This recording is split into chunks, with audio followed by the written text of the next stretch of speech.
অবৈধ কোনো কিছু স্বীকৃতি দেয় না। বন্ধুরা আমার, একজন কর্মী 17টি বছর যেভাবে নির্মম অত্যাচার নির্যাতন নিপীড়ন হয়েছে তার কথা আমি কোথাও দেখি না।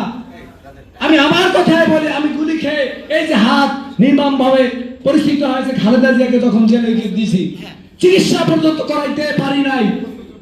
কই আমাদের কথা তো লেখলো না, কোনো দেখলাম না কোনো।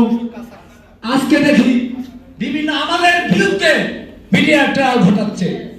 আমি বাংলাদেশে যারা উদীয়মান এবং যারা ভালো সাংবাদিক আছেন আপনাদেরকে অনুরোধ জানাই, আপনারা মিডিয়ার পাশে বিএনপি আছে, যারা এই অপকর্ম এবং মিডিয়া ট্রায়াল ঘটিয়ে বাংলাদেশের গণতন্ত্রকে হরণ করতে চায় তাদেরকে ইন্ডিয়া পাঠাতে হবে। এটা শহীদ জিয়ার বাংলাদেশ, শহীদ জিয়ার বাংলাদেশে কোনো অবৈধ স্বৈরাচার কোথাও কোনো সেকশনে থাকবে না ইনশাল্লাহ।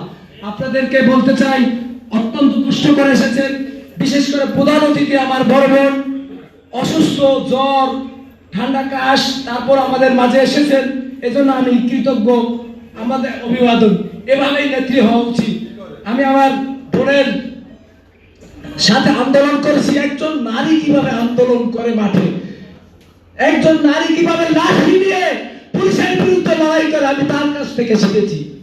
আজকে যে প্রধান অতিথি একজন নারী কিভাবে মিছিলের নেতৃত্ব দেয় সামনে থেকে, আমি তার কাছ থেকে শিখেছি।